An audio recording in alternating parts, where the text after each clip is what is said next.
Hello, everyone, and good afternoon. Thanks for joining us for the next steps for women's sport session. We've got a fantastic lineup of speakers. I'm going to let them introduce themselves and give a little bit of context behind their role and what they're currently working on, which will be self-evident, I think, to some degree. But Kate, let's start with you, please. What do you want me to say? It's a very loud microphone, sorry. Yeah, I think you have to hold it slightly further away, but that's my learning now. So, obviously, Kate, you've done a lot of work with Formula One. You're involved in More Than Equal. So if you could kind of talk us through what More Than Equal is and what you're focused on right now. So I've had a 25, 30-year career in sport. I'm not a sports fan. Most of that time spent in Formula One, and originally a lawyer, but moved into the event space. So I've got a real passion for live events, hugely. I left Formula One a few years ago, and I'm now involved in various advisory roles, the most exciting of which is More Than Equal, which is very simple. It's how do we get a woman winning the Formula One World Championship? And it's remarkable that most people don't even know that women can race in Formula One. And it's even more remarkable if I told you that statistically, your sister, your daughter, your niece is more likely to go to space than drive in Formula One. So that's just nonsensical. It's there to solve that problem. We scout talent very early in karting, and then we build an Olympic-style driver development program around them, hoping that we can churn out well-qualified drivers, and they will then reach Formula One, and we will have, why not 50% of the grid on Formula One as women drivers? So that's what More Than Equal is. We're there to find out what the problems are and knock them down. The other roles I have are around sport generally. As I said, I'm passionate about live events, so anything that makes live events, live sport events better is my bag. I ran the events and hospitality side of Formula One for many years and loved it. Brilliant stuff. Well, I'll come back with some more questions very soon, Beth. But Kate, sorry, Beth Barrett-Wild. So can you just introduce yourself and tell us, obviously, your role is fairly self-evident, but you must be in full preparation mode for the summer. Yes, hi everybody. First of all, brilliant to be here. What an incredible event. I think I feel very overstimulated walking through the conference hall, finding the stage today. So my name is Beth Barrett-Wild. I am Director of the Women's Professional Game at the England and Wales Cricket Board, and also Tournament Director on the ICC Women's T20 World Cup, which we are hosting here in England and Wales this summer. So we've got 107 days to go now. So we're right in the thick of planning and sort of almost transitioning into that delivery phase mindset now. It's a busy job, so two hats there. So sort of the day-to-day business with the women's professional game is all about professionalising women's cricket. So that's everything that sits underneath our England women's international team with our professional domestic structure. We now have over 150 female professional players, since accelerated growth in that space over probably the last 5 to 10 years. And then with the World Cup hat on, just a huge shop window opportunity this summer, hosting that global event on home soil and hopefully having a real breakthrough moment to realise women's cricket status in the mainstream. Excellent stuff. Okay, Atlanta, obviously, you're off the back of an amazing event that broke records and has done so much work in terms of, encouraging. Well, I guess there's so many things we can touch on, but not only just encouraging women and girls into the sport, women and girls to watch the sport, but also, as we'll come on to in a minute, really just how events can be completely looked at with fresh eyes in terms of the way they're delivered. For you, what were the kind of highlights of that role and the event for you? Yeah, hi everyone. Similar, thanks so much for having me today. My role is head of women's rugby at World Rugby, so we're the international federation, global governing body for the sport with 134 member unions around the world and growing. So, pretty good global reach, like these guys on the stage as well. Look, we've just come off the back of quite literally one of the biggest World Cups, and I'm going to say one of the biggest, not one of the biggest women's. Just just one of the biggest. So we were the second most socially engaged on social media across channels in terms of visibility, profile, right up alongside the men's World Cups. We had our one of the highest ever final attendances of over 81,000 men or women.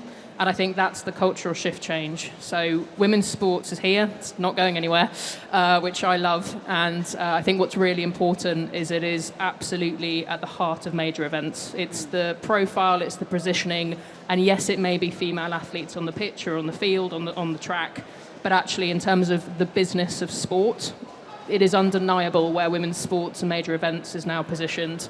And what's just happened has been pretty special, but we're an incredibly developed market. We're running off the back of a lot of major events and able to hand over to others who will take up the mantle.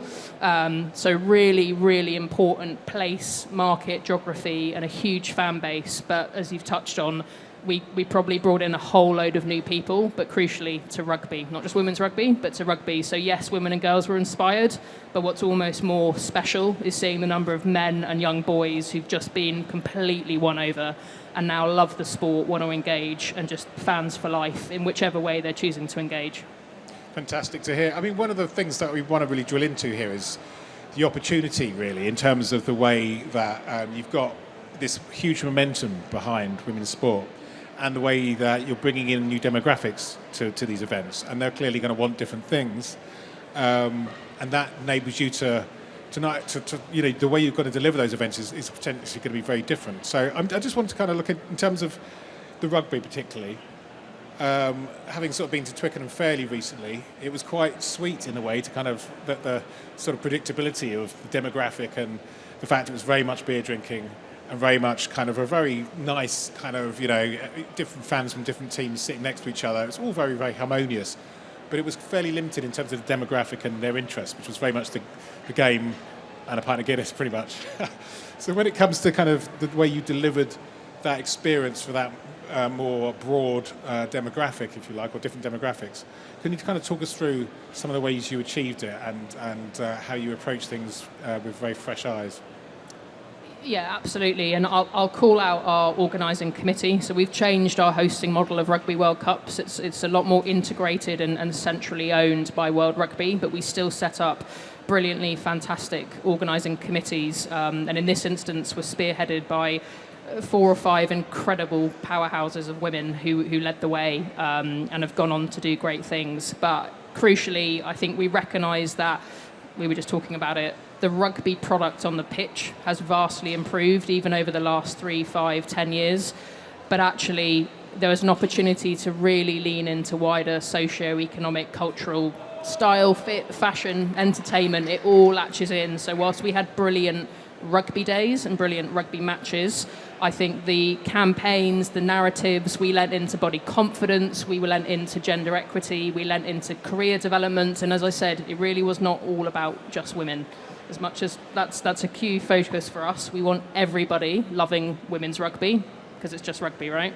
So that wider kind of cultural element, phenomenon, the coverage, the storytelling away from, whilst we had some brilliant 80-minute games, they are just 80 minutes. So it's the all court for all 6 weeks, storytelling from 16 teams around the world coming in to compete. We had that opportunity, and visibility, profile, positioning, the media PR, which I know is super obvious, but we had to really turn it on in the right way. And I think that narrative and the sort of people we reached, they may not have known what rugby was, but I think certainly by the end of it, we managed to capture the attention of the nation.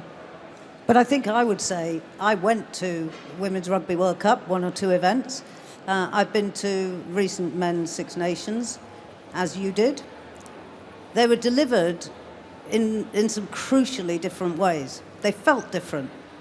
It feels very, very different going to a men's rugby match than going to those Women's Rugby World Cup matches.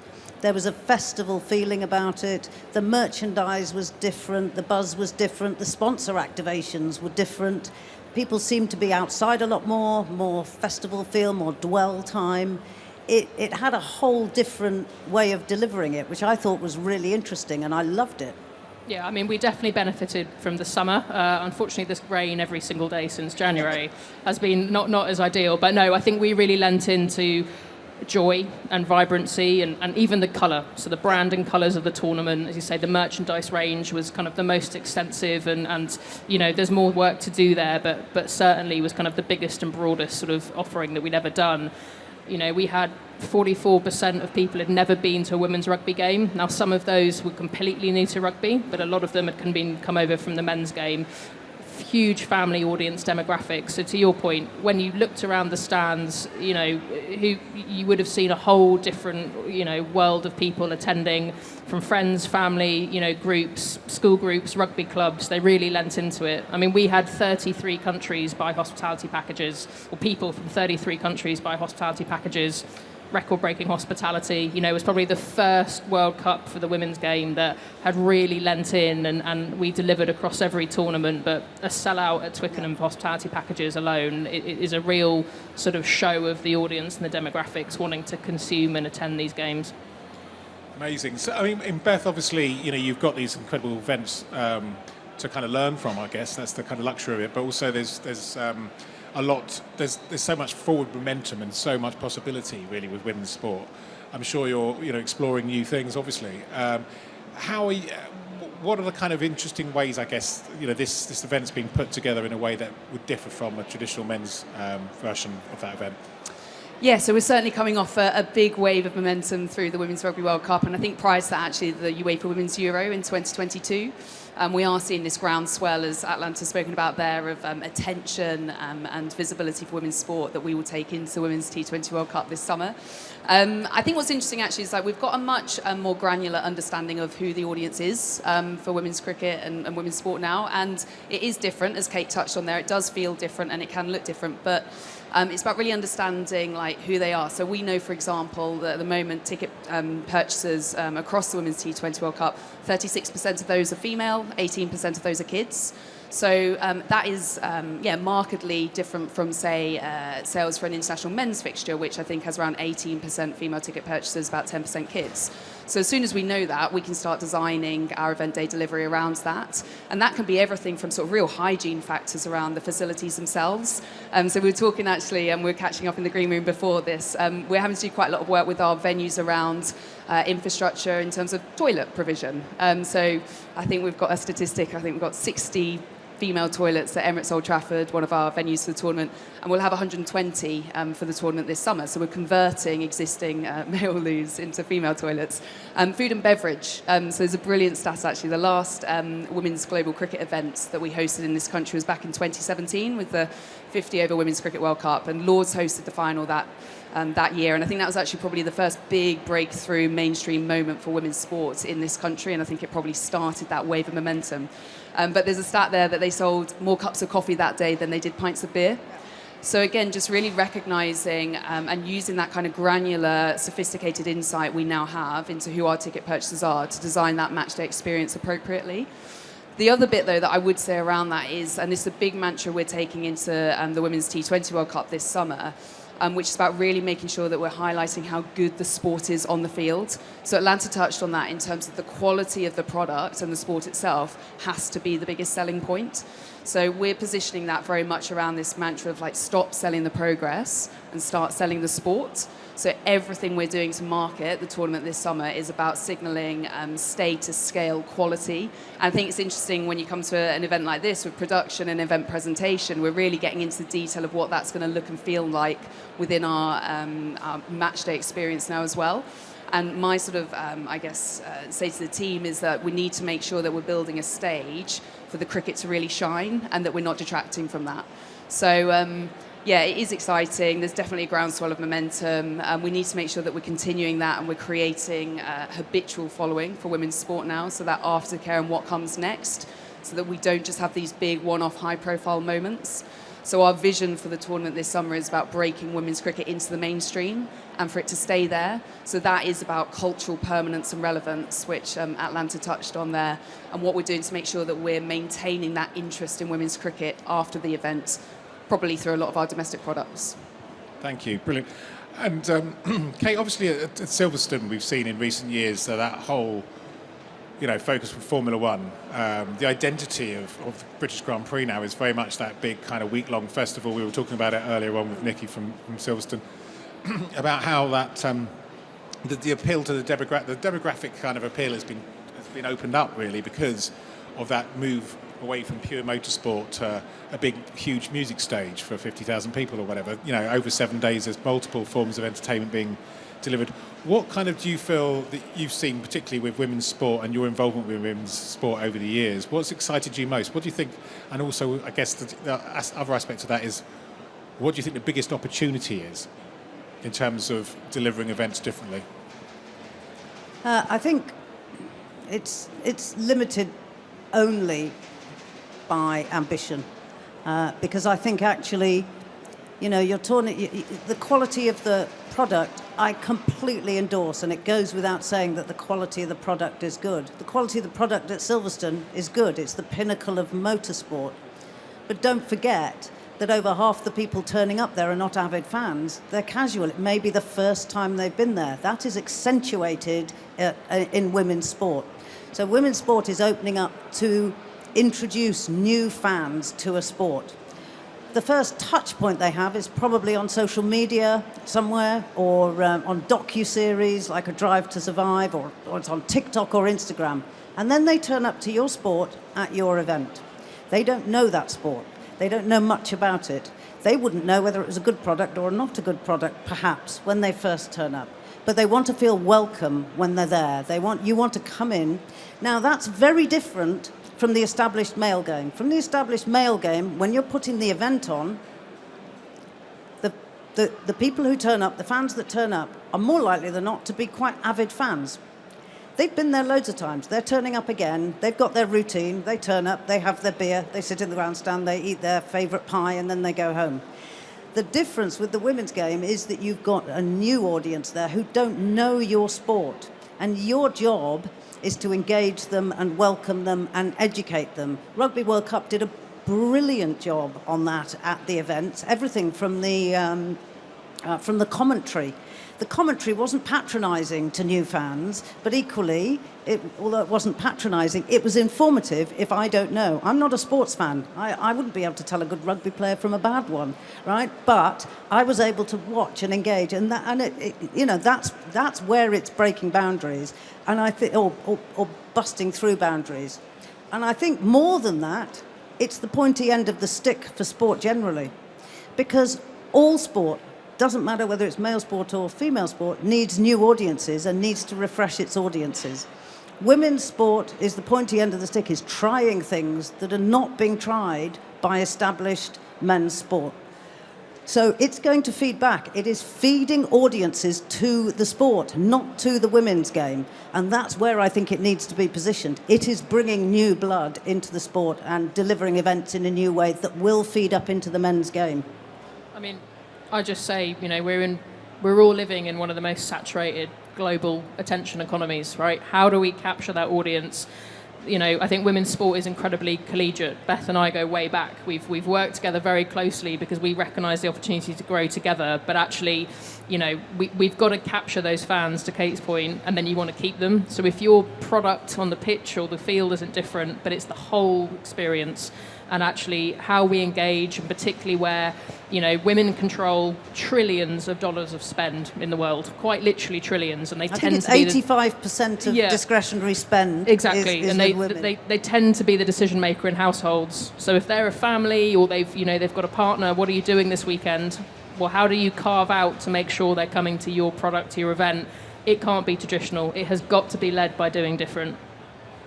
I think that plays into the question I was going to ask you all really about, it's not necessarily a blank canvas because there's obviously learnings that have happened already, but when it comes to brand activations, the kind of brands and the way that those brands are delivered to drive engagement with that new audience in the sports environment, what you're seeing so far in that field, really, what you've maybe done at rugby or what you're putting in place at cricket, it'd be really interesting to hear.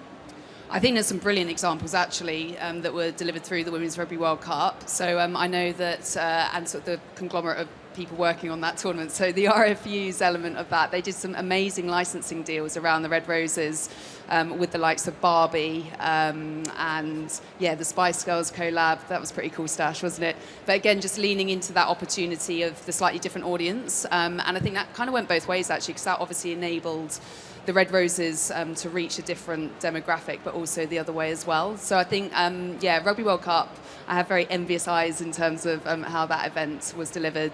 We're just getting stuck in now, actually, with the ICC, so the International Cricket Council, the global governing body for cricket, in terms of what some of their brand activations will look like through the Women's T20 World Cup. There's currently a men's T20 World Cup happening in India and Sri Lanka, so there's a lot of cricket happening around the world. But they will look and feel different. So we're already talking with Unilever about how they're going to activate the spaces we can offer them, the audiences we can offer them. I don't know, Atlanta, if you want to touch on some of, because you sold out your commercial portfolio, right?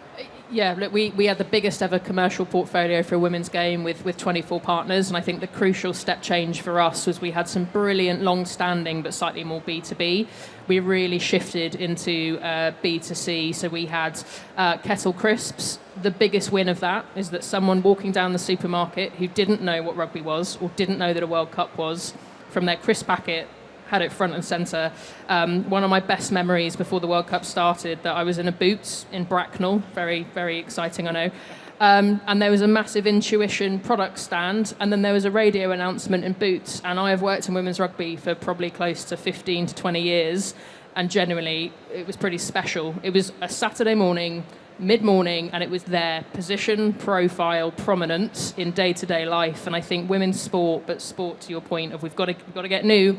We've got some brilliant ongoing audiences, but we've got to get after who else, right? And actually the fact that the more that we lean into culture, lifestyle, in women's fit, fashion, style, cool, genuinely cool and trendy. It's the content creators, it's the influencers getting a shot of the drinking can on the hospitality package. People want that all-out experience now to see some great sport, but they are going to choose how they spend their Saturday, their weekend, depending on the all-court experience that they're going to get.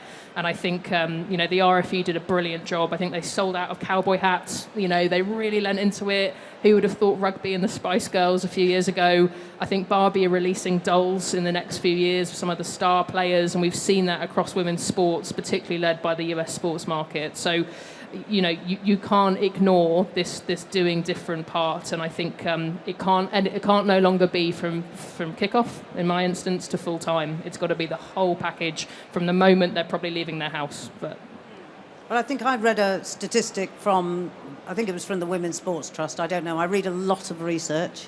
I'm quite nerdy like that. In fact, a shout out. Women's Rugby World Cup research has just come out.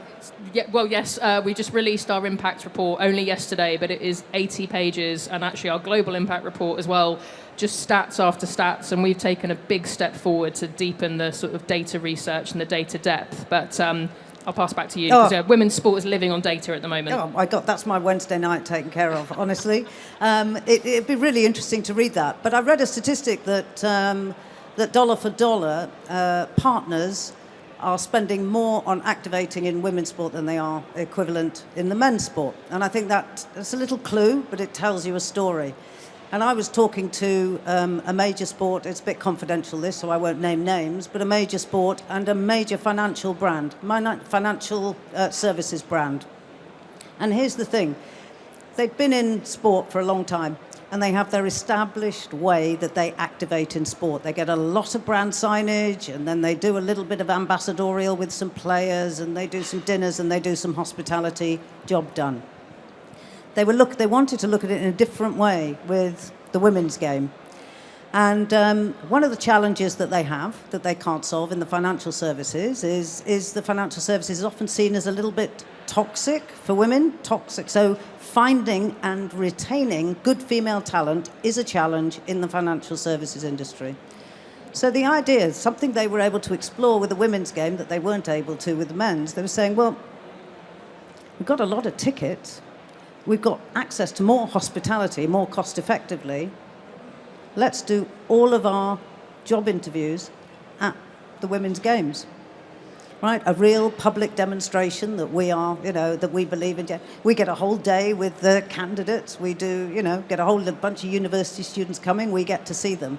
But that's an example that just came across my desk recently of the way in which as brands and the activations can be very, very different, remarkably different. And I think what the fans don't want to see at events is activations from sponsors that are just parachuted in from a trade show into that, one of these units, parachuted into the event. They want to see something that has authenticity and a bit of purpose and a bit of joy and a bit of fun, but is relevant to the audience that's there. And those are the ones who are really going to win, I think. Okay, lovely. I wanted to kind of talk about, because obviously, retaining that feeling of freshness that we're talking about and looking at opportunities in different ways and everything else. When it comes to, on the back of talking about partners and brand activations and everything else, when it comes to kind of the suppliers that you work with, obviously there's quite a lot of suppliers here. When it comes to the opportunity to look at suppliers from a different perspective in terms of delivering events for completely different people, not completely different people, but in a different way that's been done before. Is there an opportunity there to engage different suppliers? Are you looking at suppliers through a different filter at all? I'm going to start, and I'll declare that my role is not directly linked to supplier integration and management and relationships, but I'll give a really good example from the World Cup. So a Greco temporary power solution, it's actually one of my favourite things. They really lent into the broader visibility positioning. So when we talk about new eyeballs and how we get that narrative and that awareness driving, of course they supplied temporary power solutions across our venues. But what they also did was ran sort of dedicated coverage of the young women at the start of their careers who were working on those venues. They posted about it on social media, suddenly talking about wider cultural, social sort of elements around career pathways, gender equity, young women in an industry that's traditionally not maybe always had a lot of women in it. It's a light bulb. It's genuinely a light bulb. The profile and that accessibility in different ways culminates on a Saturday at Twickenham. But you've just given us exposure and that sort of awareness piece, but also the bounce on and the positivity back from association to that event or that moment. But they're doing a brilliant, genuine, authentic initiative to help these young women get into that career and maybe kind of drive exposure and awareness that it is an opportunity and a pathway for women to get into, and you get to work on these incredible, brilliant events. So I think there's a real opportunity for suppliers, and when you're talking about, contracts and agreements and partnerships, do different, to Kate's point, right? If you start thinking, well, we've just always done this and it's traditional, it's almost the worst place to start. What's the USP? What's the difference? What's the authentic moment that in a partnership that's still got to deliver on its elements, and there's obviously still some clear operational needs. But I think that's the really exciting part, and we're seeing that across both sort of corporate commercial partnerships right through to that supplier network. I think the other thing that I'd say as well is just with the rapid growth of women's sport, there are just more opportunities and requirements for suppliers than ever before. There are just so many fixtures now. So this summer, we're going to have the Women's T20 World Cup, which is 33 matches across, I think, 24 match days. Then we're going to have England women's bilateral international cricket. So I think we've got about 15 fixtures there. Then we've got our women's domestic structure. So I think we've got about 120 or so fixtures there. So already we're up at around 200 professional women's cricket matches this summer happening across the country. That just wasn't the case even 5 years ago. So I think the opportunity for suppliers to come into a growing market, we need more infrastructure and activation than ever before. I think it's probably the biggest opportunity for suppliers is in all forms of women's sport, for the simple reason that the women's sport is more open to it. They need it more. And I'll give you an example from my time at Formula One. It was not a new and it's not a women's sport. But I rarely was able to effect anything new in terms of the guest or the fan experience that I didn't turn first to my suppliers. They were the ones that allowed it to happen. So if I wanted to bring something new in, I didn't have the headcount for it, probably didn't have the budget for it, right? And I didn't have the organisational back office for it. So I would pick up the phone to a supplier and I would say, got this idea, what do you think? Are you up for it? Now, if you've had a relationship with a supplier going back for many, many years, to the extent that you can pick up the phone and say, I've got this idea, are you up for it? And they say, absolutely, we'll make it happen. It allows you to power forward. Now, in the women's game and women's events, there is even more opportunity for that, because I think, suppliers should be speaking to the sports, giving them ideas, giving them creative ideas, giving them suggestions, because I don't care whether you are audiovisual or structures or F&B or marketing suppliers, you know your business really well. If you can come up with ideas that you've always wanted to do, but you've never been able to do it with your biggest clients, you should go and give those ideas to your contacts in women's sport who are going to be more open for it. It should be the cauldron. It could be the cauldron of innovation if you let it. So, as I said, I relied on suppliers heavily to do all the innovation that I ever did. There you go. It's an invitation for suppliers to get involved in the cauldron of innovation. It's a lovely way of putting it. Just going back to you, actually, because obviously, at Formula One, you were involved in the hospitality side a lot. You were kind of core to the development of it in some regards. When it comes to the kind of opportunity for the delivery of hospitality at women's sports events, and maybe even if it's just actually broader than that, I think maybe just looking at the GA kind of general admission, kind of enhancing that, making that feeling a bit more premium maybe across the board. What are the opportunities and/or what's sort of happening already? So we carry on with you, Kate, for a moment. Sorry, I'm not that, but you sold out hospitality at Twickenham, as you said. But I think in the women's game, it's a bit of a bugbear of mine. I hate the binariness of a traditional sport event, where 6 months out you have to go onto a website and you have to choose.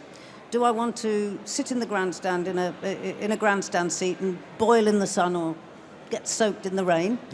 Or do I want it very expensive, very corporate hospitality with nothing in between? And that old model of binary choice, I think, is on its way out in the men's game, but even more so, potentially, in the women's game, right? Because it's not what people want anymore at all. It's not about creating real estate and selling that by the square metre. It's about creating experiential ladders. So you want to be able to turn up to an event, and you might experiment with all-inclusive ticketing. Here we are, that grandstand over there is the family grandstand. It's all-inclusive. You don't need to worry about, queuing up at food vans if you've got a family or kids. It's all included in there. And by the way, we put loads of experiences in there. So we created that model in Formula One. It was called F1 Experiences. And it's a ticket plus a behind-the-scenes tour and experience that the fans really want. And we grew that along that ladder, it can include hospitality, but it doesn't have to include hospitality. And we grew that from 2017. We launched it in 2017 with 20 guests in Bahrain. It's now turning over, and I'm out of the business now, but it's now turning over, I think, somewhere around 200 million a year. And that's pivoting away from, this is not food and beverage, this is not hospitality, this is about bundling a whole ladder through experiences. And it was remarkably successful. And I think that's what the women's game is able to do and has been doing, breaking some barriers down there. Would you like to? Well, I was just going to say, I think, we actually went both ends of the spectrum. So, we were very tactical with our venue choices, that on the whole, no one was further than 2 hours in England from a World Cup venue. Different size and scale, but we had brilliant venues across the country. But we made sort of the low entry cost of £25. It was a very affordable, very accessible, sort of even for family packages to get to the tournament. But then go to the final, still very accessible, but our premium tickets, outside of even just hospitality, I think we're around the £90 price point and upwards, and they sold out, and we could have sold over, we could have sold out 10 times over in terms of demand and sort of interest of attending that. And then you add in the hospitality packages, where we really tried to do different. Now, I think we're a bit earlier in our sort of stage of development. Clearly, rugby hospitality has existed for a very long time. But for the women's game, I used to work in club rugby, and we did some packages when I worked at Harlequins, and we went for the accessibility. We went for the recognition that families want different, and I think you'll only continue to see that develop. And you look to, again, the US sports market, They're doing brunch and breakfast. Yeah, they're yeah, doing yeah. cocktails. You have to, right? If it's a content creator's dream, it's going to get the coverage mostly on social media. You get someone's interest peaked, book, click, I'm going to the next one. So you've got to think it's all of the wider cultural, social elements now, because they love the sport, or they might be new to the sport, but they have got to have that great day out if they're going to choose to come when they've got a million things to choose what to do that weekend. I think we've also seen actually in the premium tickets for the T20 World Cup, on sale now, by the way, just give it a Google. But we've actually sold out of premium tickets for the final. So I think we sold out of those within 24 hours of going on sale with it. So there's clearly a demand there for that more casual opportunity to, enjoy some nice food and drink, but also enjoy the cricket at a reasonable price point. But I think ticket pricing is fascinating, actually, in terms of the growth of women's sports and where we are and how we utilise big events to build value into the products moving forward. So it is about having that accessible price entry point. But actually, the tickets that we're selling brilliantly on are the platinum and the gold sections. So people are willing and prepared to pay a premium price now for women's sport, which is brilliant. Yeah, that's great to hear. Okay, so before I get to my last few questions, there's an opportunity for anyone in the audience to ask this brilliant panel a question. Good to see. This is loud. In terms of making sure that women feel comfortable at your venues, apart from the infrastructure like toilets and that kind of stuff, what else can be done? We all create venues. What can be done to ensure that they feel comfortable? Because I think for a lot of women, coming into a stadium that's like normally a football stadium can be intimidating. Yeah, so I think it's probably sort of some basic stuff around that warm welcome. So we're actually just in the process of doing, recruiting all of our volunteers for the tournament this summer. So I think that's going to be a really important part of that kind of welcoming people into the grounds. I think the demographics themselves, actually, within a women's sports event, as we talked about, they are very different. It does just naturally feel, it has that more female demographic, so it does perhaps not have quite the same level of sort of harshness to a men's fixture. But look, I mean, it's brilliant to see two buggies in the front row here. Like, it's one of the big things, actually, that we've done through one of our other competitions that we have called the 100, which was launched back in 2021, brand new cricket product, which was really going after a new audience, and it was designed with the audience at its heart. And having things like buggy parks and just having those accessible touch points are really important. But there's probably some stuff as well around communications prior to coming to the venues. So it's something that we're already looking at in terms of the copy that goes out through the ticketing app around sort of arrival and what to expect, and just really arming you with as much information as possible. But I don't know if there's anything that you did specifically. No, I think, and a lot of it is those welcoming spaces. It's sanitary provisions and toilets. It's breastfeeding spaces, feeding spaces. But a great example from the World Cup was I think it was down in Brighton. A lot of the police who were managing the event were women. They proactively, the local force down there, proactively went, we want to put our female officers front and centre. You lean into career pathways, you lean into career profile, gender equity, but also they wanted people to get off those train stations and go, this is brilliant, really lovely, welcoming, nice and relaxed. Great, I have to say it, great vibes. That's really what they wanted to do. So I think there's some really simple changes. The only thing I want to call out is women's sports will not continue to grow if we don't make sure everybody feels welcome. So men are welcome, and we absolutely want them there. It's just being really clever in that way, but I want to make sure that our men and boys fell in love with the World Cup, and they fell in love with women's rugby so much that some hopefully now prefer it, or love all of it. And I think, that's just a really, really important balance. But I do think there are some really simple wins to make that female audience, particularly as their decision makers, to be like, this is brilliant, and I'm going to come back again. Lovely stuff. Anyone else? Okie dokie. This is going to be harder with a microphone, but I'm going to try and climb up the side.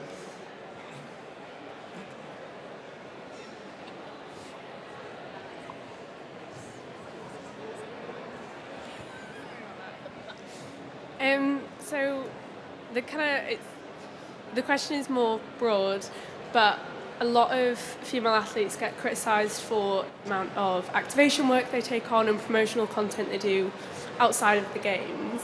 How is it possible to change that conversation so it's a more equal criticism that it is for when men take on promotional activities? I'm going to start with a data point because I love data too. So there's more and more research out there and consistency that female athletes are actually the people bringing people to sport, particularly in the sort of women's competition. So they're probably going to eventually follow your league, your competition, your club.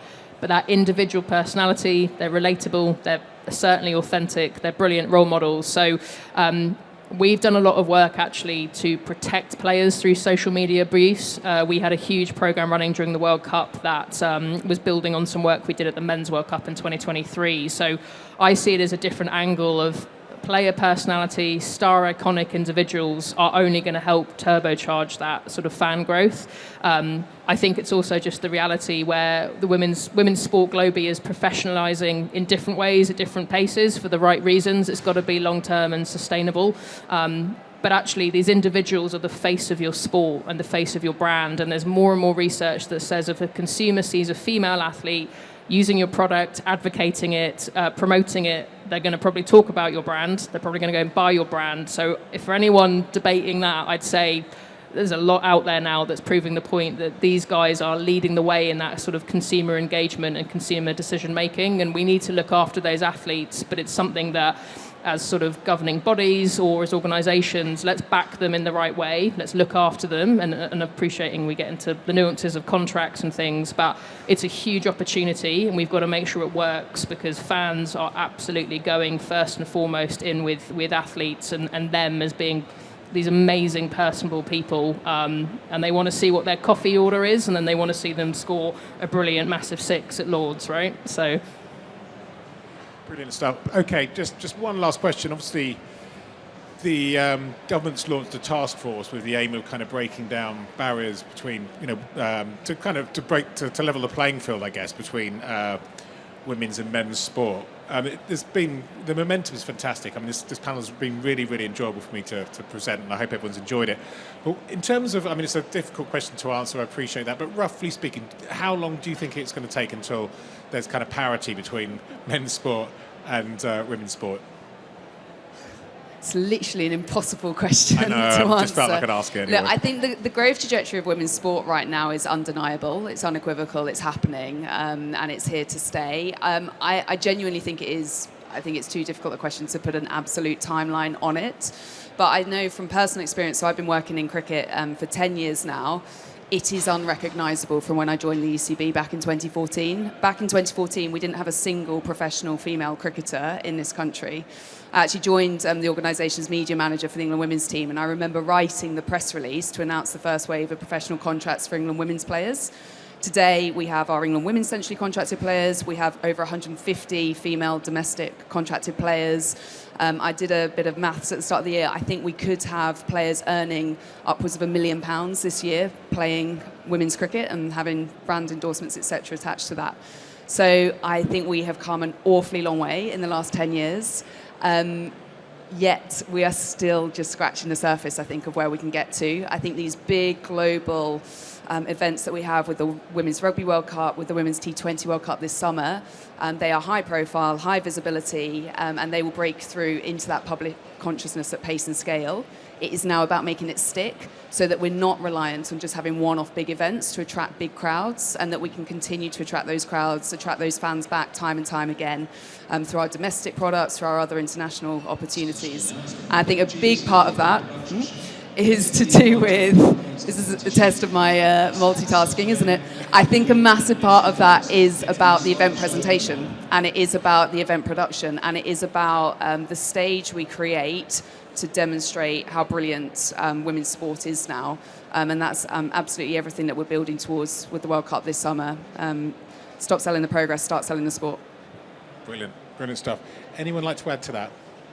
You're going to give him a date? Are you going to prove me wrong now? All this data in your head. Well, actually, Chris, it's going to be 2037. No. Thank you. I think Kate summed it up. You know, it will only be limited by ambition because it is undeniable. And I would just, women's sport is just sport. Let's just be really honest about it, right? It's just another part of the sport. And for the rugby side, it is our fastest growing element of the game. You know, we have quite literally welcomed hundreds of thousands of new fans in the last few years. As I said, we've seen that sort of 44% have come within, 49% have come within the last 2 years alone. So there's this crest of a wave of a really brilliantly historical sport, and we want to welcome them with open arms.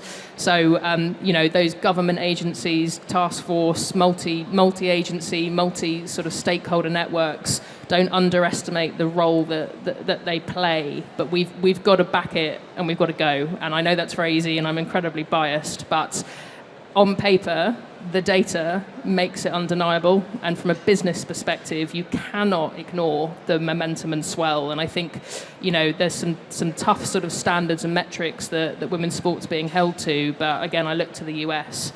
I mean, you're talking, it's going to be it's a $1 billion sport industry probably already, but, you know, you've got leagues and competitions and clubs being sold for millions, headed up by celebrities, private investment, and it's the groundswell is there. So we've all got a massive role to play, but just don't limit it. You know, we've got to go. Well, I suffer from absolute chronic over-optimism, and I always have done. So what I would say is I would hope and expect and guess, looking back 10 years to where we were in 2016 to where we are now, I would hope that in 10 years' time, panels like this will be redundant, because you won't be talking about the rise of women's sport. It will be part of sport. It will be sport. And I think if that prediction came true, let's all come back in 10 years, go back in 10 years from today, and see whether this panel is entirely redundant. What I would say is these two young children in the front row here, who have been immaculate, by the way, what incredibly well-behaved children you have.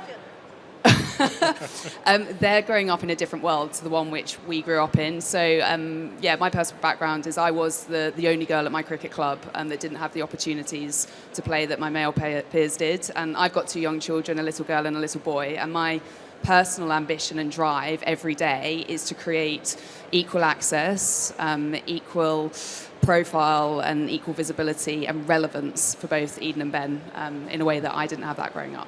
And before we go, I'm shameless here, but if any of you out there fundamentally believe that a woman can drive a car as fast as a man, can you go and have a look at More Than Equal, morethanequal.com, and follow us on social media. It would be super helpful, because these young girls need a lot of followers and they need a lot of support.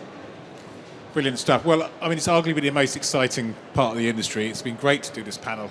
There's so much opportunity there for young event professionals, for suppliers, for brands, for the whole ecosystem.